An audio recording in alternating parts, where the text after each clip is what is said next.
Je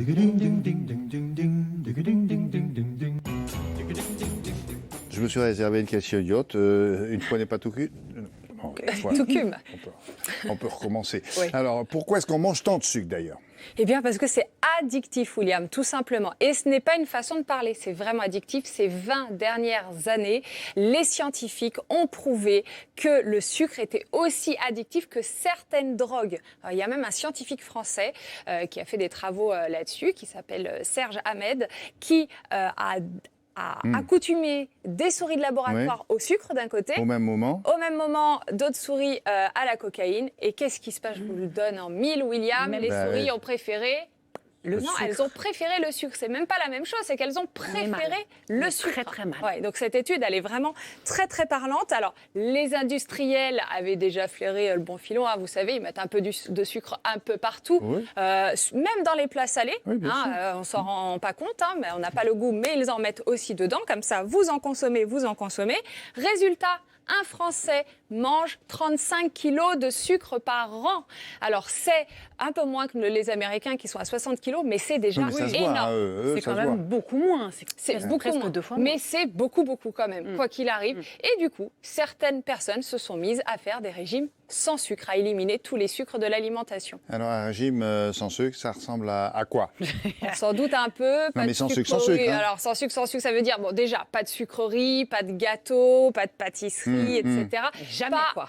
Jamais. Pas de ce que l'OMS, l'Organisation mondiale de la santé, appelle le sucre libre. Ce sucre blanc, là, raffiné, que vous mettez... C'est celui qu'on rajoute. Celui qu'on rajoute, donc celui-là, on l'enlève. Mais ceux qui font ce régime aussi se sont mis à réduire fortement, voire à éliminer tous les sucres, et c'est ce que vous disiez, William, tous les sucres, et là, ça va se compliquer parce que les sucres, on en a partout, on en a dans les fruits, on en a même dans les légumes, hein. Ce n'est pas parce que l'aliment n'a pas un goût sucré qu'il ne contient pas de sucre. Et il faut bien comprendre d'ailleurs que dans notre jargon, nous, nutritionnistes, on appelle ça des glucides. Regardez chez vous, si vous prenez n'importe quel étiquetage, il y a des glucides partout. Ça veut dire qu'en théorie, on enlève les céréales, le pain, les pâtes, le riz, exactement, le pain de mie, les pâtes feuilletées, donc on peut dire les quiches, bon, le pain tout court même, les quiches, les tartes, on peut même enlever les sauces tomates cuisinées parce qu'il y a du sucre dedans. On enlève aussi le vinaigre balsamique par exemple, les soupes industrielles, on va enlever le lait qui est naturellement sucré.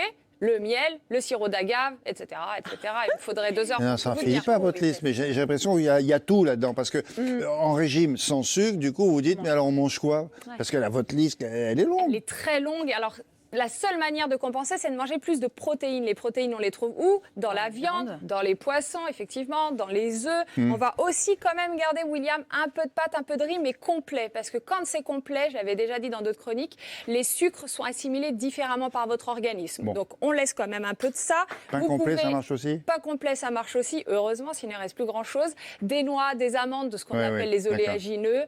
On laisse un petit peu de yaourt, de fromage, de l'huile, heureusement, pour cuisiner, et des épices, mais vous vous rendez bien compte effectivement que dans ce régime, la liste de ce qui est autorisé est beaucoup plus courte et que l'autre, elle est très très réduite. Alors j'explique quand même. Les adeptes de ce régime le font parce que ça permettrait de limiter les risques d'obésité.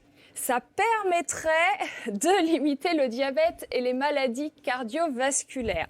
Ça permettrait aussi de perdre du poids durablement et ça permettrait d'être moins fatigué parce que assimiler le sucre demanderait beaucoup d'efforts à notre système digestif. Ouais, Vous avez compris, je trouve ça un peu ironique. Là. On sent qu'il y a beaucoup de conditionnels.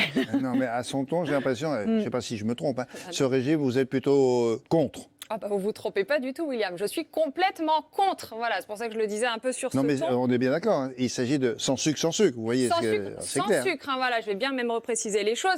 On lit parfois sur Internet que les sucres, de manière générale, ne sont pas utiles, d'où ce régime. C'est faux. Le sucre, on en a besoin. C'est notre carburant. Pourquoi les athlètes, avant, pendant, après le sport, mangent des pâtes, des barres énergétiques? C'est bien pour une raison, c'est que ça nous apporte de l'énergie. Arrêtons de penser que les sucres, de manière générale, ne servent qu'à nous faire grossir. Alors, en plus, vous avez vu, si on arrête les sucres, on va arrêter aussi des fruits qui sont importants. Ils nous apportent des minéraux, des vitamines, etc., des fibres. Ouais. Alors, je le répète beaucoup dans cette émission, attention, il y a sucre et sucre, effectivement, William. Il y a les sucres raffinés, les blancs, ceux-là, il faut vraiment les limiter. Mais les autres sucres, on en a besoin parce qu'ils sont bons, ils nous donnent de l'énergie. Et si on ne les a pas, eh bien, qu'est-ce qui vous arrive? Fatigue, maux de tête, nausées, douleurs musculaires, etc. etc. Bah, du coup, on fait quoi? On change rien. Enfin, La chronique qui ne sert à rien. Mais on fait comme quand si on t'avait pas écouté. Si. Le constat du départ, c'est quand même qu'on mange trop de sucre raffiné, celui qu'on rajoute. Ah oui, Donc d'accord. oui, Ça, on l'élimine. Là, voilà, l'OMS, je répète, l'Organisation mondiale de la santé, demande de ne pas dépasser l'équivalent de 5 morceaux de sucre par jour. Donc il faut quand même réduire. Alors je vous donne des petits Vous vous rendez exemples. compte? Et Vous en mettez un le matin pour le café de l'après-midi. 2, 3. C'est réglé cette affaire, ça. Pire que ça, William, parce que rien que déjà dans une canette de coca, on va avoir de boisson au cola, on va avoir 7-8 carrés de sucre. On va avoir 3-4 morceaux dans un croissant, donc plus non, le mais petit même dans le café, fruit, dans le plat que vous avez acheté on au parle du industriel. sucre qu'on a rajouté. Ah, rajouté, Attention. celui-là. Voilà. Comme dans la boisson au cola, Paniquez pas, William, non. paniquez pas. Non, on a le droit Ça va. d'aller jusqu'à 100 grammes, sinon, non, vous inquiétez pas. Mais celui qu'on rajoute, alors ne mangez pas trop de sucreries, évitez les plats préparés qui contiennent plein de sucre dedans et que vous ne contrôlez pas. Je le répète, il ne faut pas supprimer le sucre, mais le réduire très fortement, effectivement. Non, mais il y a les sucres que l'on voit. On le voit quand on s'en sert, d'accord. Les fruits, on le sait. Certains légumes, on le sait. Mais le plat préparé, vous avez beau lire la petite étiquette, vous ne le voyez pas, vous le sentez. C'est là où il faut lire les ingrédients. En fait, dans notre alimentation. Il faut lire les ingrédients. Et quand vous voyez écrit sucre dans votre plat de lasagne, c'est quand même bizarre. Voilà, c'est là où ça vous supprimez, s'il vous plaît, parce que ça explose les doses. Et puis, de manière générale, eh bien, n'éliminez pas, mais adaptez un petit peu votre alimentation. Plutôt que d'aller acheter son yaourt déjà sucré, achetez-le nature. C'est vous qui rajoutez. Vous savez ce que vous mettez. Ça, c'est important.